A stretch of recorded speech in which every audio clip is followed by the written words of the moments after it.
bersama berkolaborasi, wujudkan mimpi.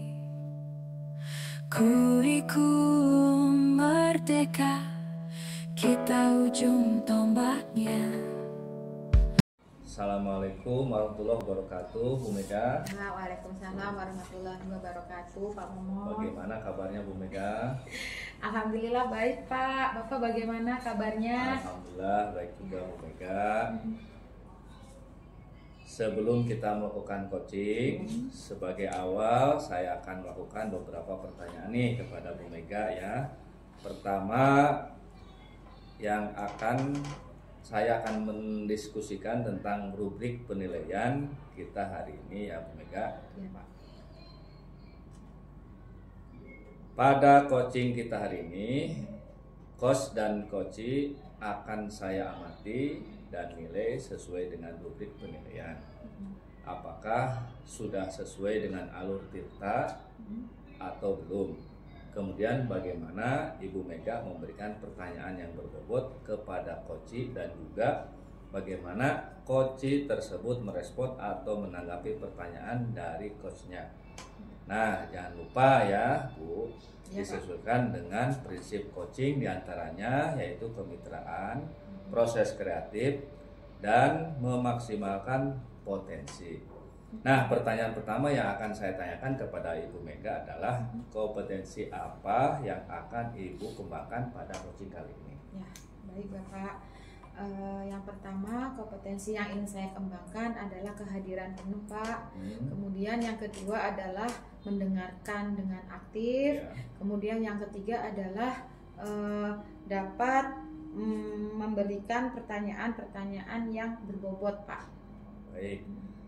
Baik Bu Mega, pertanyaan berikutnya, pertanyaan kedua, kompetensi mana yang ingin Ibu Mega kembangkan secara spesifik yang ingin diobservasi? Ya, untuk kali ini saya ada dua Pak yang spesifik ingin saya kembangkan. Yang pertama adalah mendengarkan dengan aktif.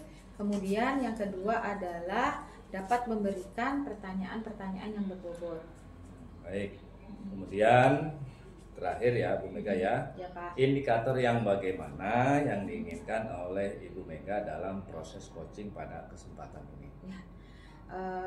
Untuk proses coaching saat ini saya ingin coachee itu dapat menemukan solusi dari permasalahannya atau dia itu dapat menemukan langkah-langkah penyelesaian dari permasalahan yang dihadapinya tersebut. Baik Bu Mega, demikian dulu ya. Ya Pak. Pra-observasinya kali ini silakan Ibu Mega melakukan coachingnya terhadap coaching. Siap Pak, terima kasih ya Pak atas kesempatannya. Oke. Assalamualaikum warahmatullahi wabarakatuh. Selamat siang Bu Mega. Ya, waalaikumsalam Bu Yayu. Bagaimana kabarnya Bu Yayu? Alhamdulillah baik. Bu Mega, maaf mengganggu nih Bu Mega. Nggak apa-apa. Saya hanya ingin sedikit berdiskusi dengan Bu Mega. Apakah Bu Mega ada waktu? Ada. Oh, Ada alhamdulillah. apa nih? Ya. Alhamdulillah kalau gitu Bu Mega. Sebelumnya saya ucapkan terima kasih kepada Bu Mega atas waktunya. Di sini saya ingin mendiskusikan tentang implementasi pembelajaran berdiferensiasi Bu Mega untuk pendampingan individu 4 saya nih di bulan Agustus nanti bersama Ibu Sari. Tentang strategi pembelajaran berdiferensiasi yang ingin saya sampaikan di kelas 6 ini, karena kebetulan nih Bu Mega, saya ini baru pertama kali menjadi guru kelas 6. Yang biasanya saya selalu jadi guru kelas 4 dan 5 dan bahkan pernah jadi guru kelas bawah gitu, kelas 1, 2 dan 3 gitu seperti itu. Baru pertama kali saya jadi guru kelas 6. Itu yang ingin saya diskusikan seperti itu Bu Mega. Oh ya, jadi Bu Yayu merasa bingung nih ya, bagaimana menerapkan pembelajaran berdiferensiasi yang cocok untuk anak kelas 6. Iya, betul. Karena biasanya ngajarnya kelas 4, 5 dan di bawahnya gitu ya. Iya, benar betul. Nah, dari diskusi kita kali ini, kira-kira Bu Yayu ini ingin mendapatkan apa nih, hasil apa nih dari diskusi kita kali ini? Begini Bu Mega, nah saya ingin mendiskusikan ya Bu Mega strategi pembelajaran berdiferensi saya yang akan saya gunakan pada pertemuan berikutnya di pendampingan individu 4 ini Bu Mega, karena biasanya banyak ide-ide baru yang saya dapatkan jika berdiskusi dengan Bu Mega, seperti itu Bu Mega. Baik ya, mari kita coba diskusikan sama-sama ya Bu Yayu ya. Baik Ibu Mega, makasih Bu Mega. Nah, menurut Bu Yayu nih, pembelajaran berdiferensiasi itu apa sih? Pembelajaran berdiferensiasi menurut saya itu Bu Mega ya, suatu pendekatan yang mengakui bahwa setiap siswa memiliki kebutuhan dan kemampuan yang berbeda-beda gitu dalam pembelajaran berdiferensiasi. Siswa diberikan pilihan-pilihan yang bervariasi dalam hal materi pembelajaran, metode pengajaran, dan penilaian, seperti itu Bu Mega. Oke ya. Nah, dari hal-hal apa saja nih yang sudah Bu Yayu implementasikan terkait dengan pembelajaran berdiferensiasi sebelumnya? Jadi setelah kemarin saya mendapatkan materi pembelajaran dari pembelajaran CGP kita yang 2.1 itu Bu Mega ya, kita belajar banyak gitu loh. Saya langsung berusaha memetakan kepatuhan siswa berdasarkan kesiapan belajar mereka Bu Mega. Saya juga membagi kelas dalam beberapa kelompok di dalam kelas untuk melakukan kegiatan berbeda di setiap kelompoknya, seperti itu Bu Mega. Oke, nah bagaimana hasilnya terkait kesiapan belajarnya Bu Yayu, siswa-siswa di kelasnya Bu Yayu? Nah itu ya sudah Bu Mega, sudah saya lakukan pada pertama hari. Saya melakukannya di hari pertama masuk sekolah kemarin ya, PLS kemarin, terkait dengan kesiapan belajar murid saya di kelas 6. Ada beberapa terdapat siswa yang kurang siap dalam mengikuti pelajaran. Hal ini bisa dilihat dari perilaku siswa yang datang terlambat Bu Mega, mengantuk, lesu, kurang konsentrasi, dan kurang serius dalam mengikuti pelajaran. Juga masih ditemui beberapa siswa yang tidak mempersiapkan pelajaran, tidak mengerjakan soal-soal latihan yang diberikan, dan dalam menyelesaikan tugas atau pekerjaan rumah atau PR itu Bu Mega, terkadang siswa itu mengambil jalan pintas dengan menyalin hasil pekerjaan atau menyontek ya Bu Mega ya, hasil pekerjaan temannya, sehingga hal ini akan menghambat proses tercapainya hasil belajar yang baik gitu, jadi kurang baik gitu yang asalnya karena menyontek seperti itu ya. Kondisi siswa yang telah memiliki kesiapan menerima pelajaran dari guru, dari saya pribadi akan berusaha seperti itu merespon positif atas pertanyaan-pertanyaan atau perintah yang telah diberikan oleh saya sebagai gurunya dalam proses pembelajaran seperti itu. Untuk dapat memberikan jawaban yang benar, salah satunya adalah siswa harus mempunyai pengalaman dengan cara membaca dan mempelajari materi yang akan diajarkan oleh gurunya. Selain itu, dengan adanya kesiapan belajar akan termotivasi untuk mengoptimalkan hasil belajarnya. Lalu, siswa yang memiliki kesiapan belajar akan memperhatikan dan berusaha untuk mengingat apa yang telah diajarkan oleh gurunya, maksudnya apa yang diajarkan oleh saya, karena semua itu untuk mencapai tujuan belajarnya agar memiliki motivasi kesiapan belajar. Dilihat juga dari awal kita tes, saya pribadi tes kognitif dan non kognitif Bu Mega, saya ingin melakukan dengan pendekatan yang berbeda agar lebih bervariasi nih. Kali ini saya akan berusaha nih mengenali dan mengakomodasi profil belajar siswa, serta saya akan memetakan hasil belajar sebagai bentuk kesiapan belajar siswa saya sendiri Bu Mega, seperti itu. Oke. Nah, ini tadi kan Ibu mengenai kesiapan murid-murid Ibu di kelas ya. Nah, untuk terkait minat belajarnya nih Bu, gimana nih murid-murid Ibu di kelas 6 sekarang? Minat belajar murid saya Bu Mega kecenderungan dan kegairahan yang tinggi atau keinginan besar terhadap sesuatu, berarti di level, ada kalau untuk keinginan itu di level 10 Bu Mega.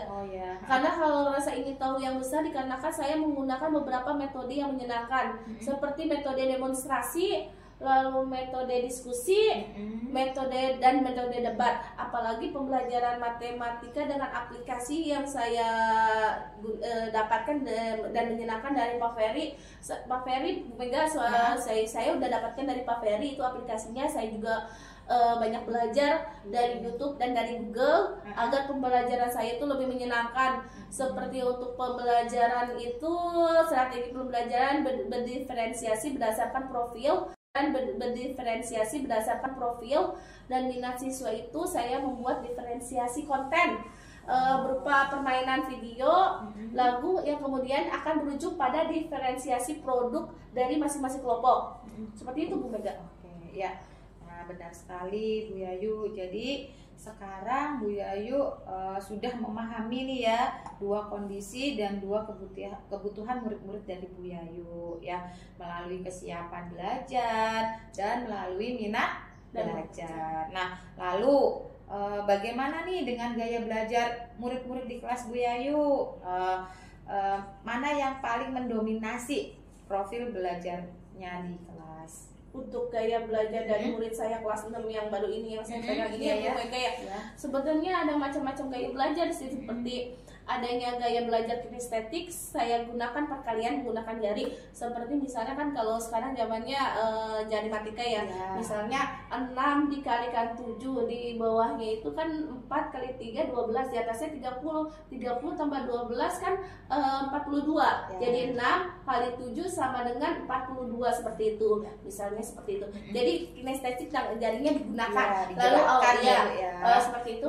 Auditory dan visual, tapi ada juga auditory dan visual. Tapi kebanyakan ya Bu Mega, kalau kinestetik hanya beberapa, yang banyak itu audio visual gitu, maksudnya mendengar dan melihat. Kebanyakan audio visual ya anak kuliah saya itu, jadi sering saya menggunakan metode pembelajaran menggunakan video pembelajaran dari YouTube dan pembelajaran seperti itu, dan aplikasi-aplikasi yang menyenangkan biar bisa melihat dan mendengar mereka seperti itu, Bu Mega.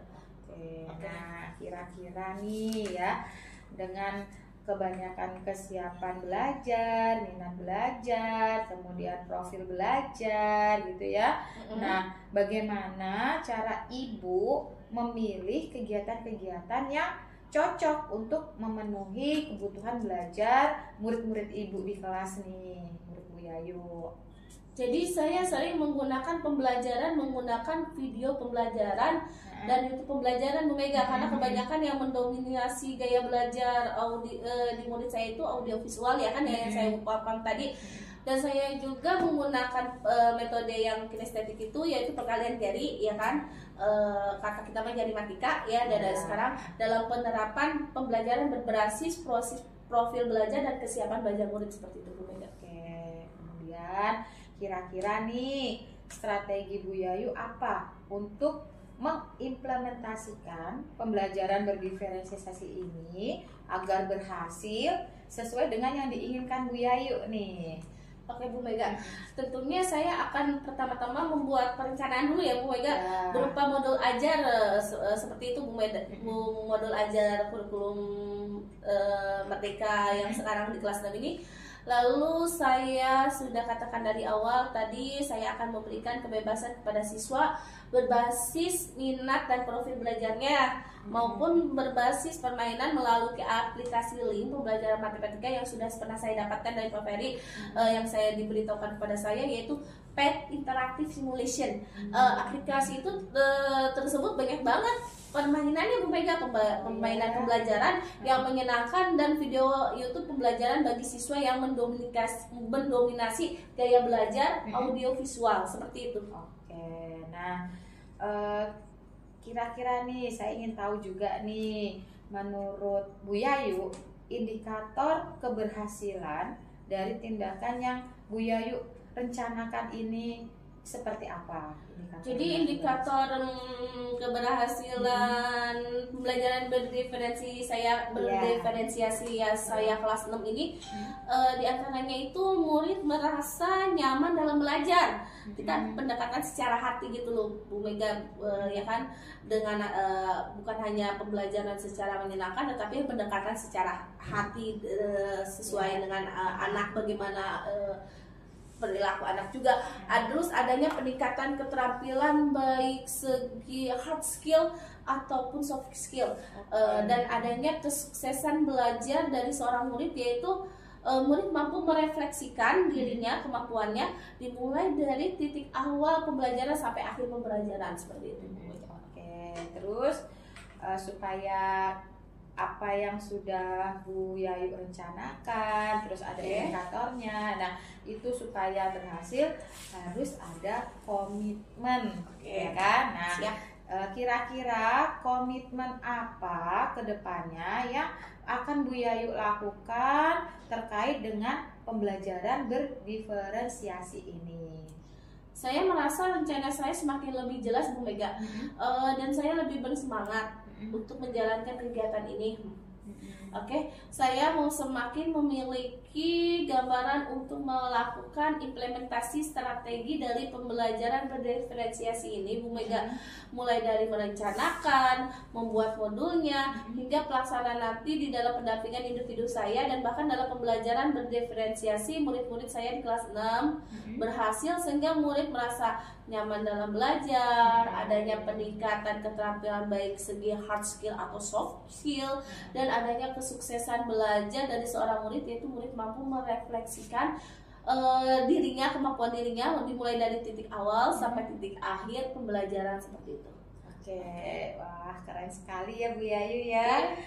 Bu Yayu sudah semakin memiliki gambaran yang lebih jelas. Nah, jangan lupa nanti progresnya seperti apa ke depannya, bisa diceritakan lagi nih ke saya ya. Jadi saya tahu nih apa progres apa yang sudah Bu Yayu lakukan gitu ya. Siap Bu Mega, terima kasih atas dukungannya. Maaf jika saya banyak merepotkan Bu Mega ya Bu Mega. Ya, apa-apa, sama-sama. Sekarang Assalamualaikum Bu Mega. Waalaikumsalam Pak Momon. Baik Bu Mega, tadi kan sudah melakukan coaching ya Bu ya. Iya Pak. Nah, sebelum penutupan ya Bu ya, saya akan menanyakan beberapa pertanyaan nih Bu. Pasca observasi, yang pertama, apa yang sudah Ibu lakukan pada saat melakukan coaching terkait indikator ketercapaian yang diinginkan?